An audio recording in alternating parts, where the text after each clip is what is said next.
وای خر پلار کا او مطلب په بار کا جی. دا د پښتو یو متل د دین علاوه نور هم 15 شپږ داسې متل دي چې موږ غلطي وایو جی چې داغه حقیقت په دې ویډیو کې تاسو سره د شریک کوم چې موږ څومره غټي غلطیاں کو په دې متلو کې ودی اصل حقیقت څه دی تلفظ موږ څومره خراب کړی جی. یو ډیر انفارمیټیو ویډیو د ډیر غټ انفارمیشن په دې ویډیو کې پروت دی. نو ویډیو خپل هم مکمل وګورئ او مخکې ملګرو سره ضرور شریک ټونه پهله خو په دې خبرو کو وای اکثر خلک متل دا کوي کنه وای خر پلار کا او مطلب په بار کا. نو خر خو زناور د زناور بزن لسنګ پلار کې مطلب د دې اصل د دې متل چې کوم اصل تلفظ دی غدا سي دی وای خر پلار کا مطلب خر پلار کا. نو بیا په خپل مطلب چې کوم دی غا په بار کا پهله پلار کا چې خر په سیده لار خو روان شي کنه دا نه چې په غلطه درنه لاړ شي. نو دې متل حقیقت دا چې خر پلار کا نو بیا په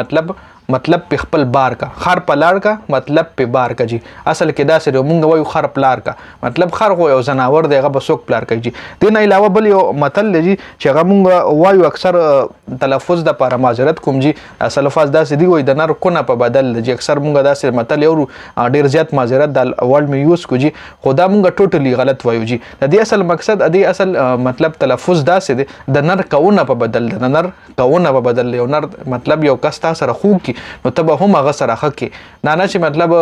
نر سړی هغه چې تاسو سره خو کې واپس ور سره بیا ته هم خو کې تم ځان نر جوړ کې د دې مطلب دا رجی د نر کاونه په بدل چې تاسو سره او کې خدر سره او کې نو بیا به سره ته هم خو کې نو دا نر نشانی دی جی. نو دې کې مونږه دا متل الټا وایو جی. بل یو متل دی چې وای زی نو ابازو ته برازي ډیر خلک وای چې زی امازو ته برازي نو دا ټوټلی غلط دی جی. ادي اصل مطلب دا دی کنه وای چې زی نو د ابازوی لبرازي خپل روړ د لیادي مطلب که په دنیا کې ډیرو مګرځي کنه وای بل یو متل د پښتو کې وای لاس چې مات شنو غاړي لرازي. نو دی دا متل اور دا چې زی ابازو لبرازي دا متل مون غلط وای چې زی ابازو لبرازي دا غلط دی. صحیح دا سره چې زی نو د ابازوی ته برازي مطلب خپل کو دنیا کې ته ډول ډیرو مګرځي خو چې کله هم پتا غم راځي کله هم پتا تکلیف راځي نو دغه خپل رور برستا مدد کوي چې زی د ابازوی ته برازي ابازو ته نه جي. نو دا هم مونږه ټوټلی غلط وایو جی. بل یو متل دی وای هله به خبر شي چې تاروجه به لور شي ډیر وای تاروجه نو تاروجه به کو کباب ملاوي کباب ولا چې هله به خبر شي چې د تاروجه به کباب خوري نه جي. دا داسې متل نه دی وای هله به خبر شي چې تالو جبه لور شي چې کله دی وای ځن کدن شنو اله به خبر شي. دا متل داسې دی تالو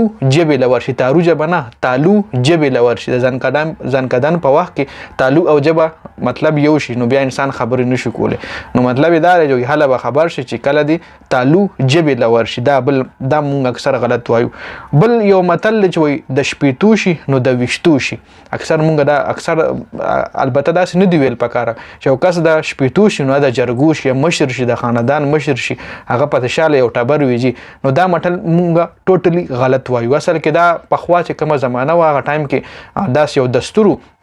چې کله به وادو او کله به جنج لاړو ناوی به راوستن وای به یو موګه خخ کړو نو هغه موګه په ترسو نو وشتنو ترغه بیغه ډولای نه ورکول ترغه بیغه جنۍ جنج نه ورکول دا یو ریواج غونټو د پخوا خلکو. نو هغه ټایم کې به خلکو د شپېتو سړی د شپېتو کالو به چې کم سړیو دغه به ایکسپیرینس زیاتو هغه به موګه وشته شو دغه شش په ډیر زیات مضبوطو نو به ال د شپېتو ولا کس دا متل لا سوچ وای د شپېتو شنو د وشتو شي هغه موګه یا د نه چې د کس د شپېتو شي او تور پسې به ټوپک راخلی ته بیولي چې کله د شپېتو شي نو د جرګو شي جی. مطلب او بل دا کوم شاله د هیستوري د امیر سره هم شریک کچې واده کې به هغه موګه وشتو دا تاسو زما زمون په ټایم کې هم مال یاد نشي چې زمون په ټایم کې دستور دا زمون ډیر مخکې دستور کرچانیا نکر ډیر پخوانی ژوند دی اينه تاسو کې چې داسې یو دستور یو رواج او کنه. بل یو متل هغه مطلب داسې لګ دا ورډ داسې دغه دی وای هندو چوزګار شنو خپل دا ټکه بدل ته بدل کوم خپل برستنې تلیه سي مثال دا مونږ غلط وایو. اصل کې د دې شاله هیستوري پرته په خوا به داسې چلو د هندوانو به اټای وي دکانونه به وډي دای به چې کم اوس نن سبا خو چې ډیجیټل تل راوتی دی بسته په سامان کې راو تعالی او خی چې دومره کیلو شو کانی وغه نه مخکې کانی کیلو ولا کانی تاسو به 1 کیلو 1 کیجی 2 کیجی تور ګول ګول کانی دي دینه مخکې به چې کله دا کانی نور وتري نو هندوانو بخپل ځان لا دغه اټو کې یو غوټه جوړه کړي و غوټه کې به کانی بند کړي و هغه به کپڑا کې بند کړي چې دا کانی اون راځيږي د ویټ کې فرق را نشي نو هغه غوټه واغې بند کړي و نو هندو سره به چې کله ګاک نو خپل غوټه نه ده هغه به تلله چې آیا دې کې خو څه فرق نه دی راغلی یا چې څومره سودا به راوړې وه 10 کیلو سودا به راوړې وه هغې نه به څه خرڅه کړې وه نو واپس به هغه خپله غوټه راویسته پخوا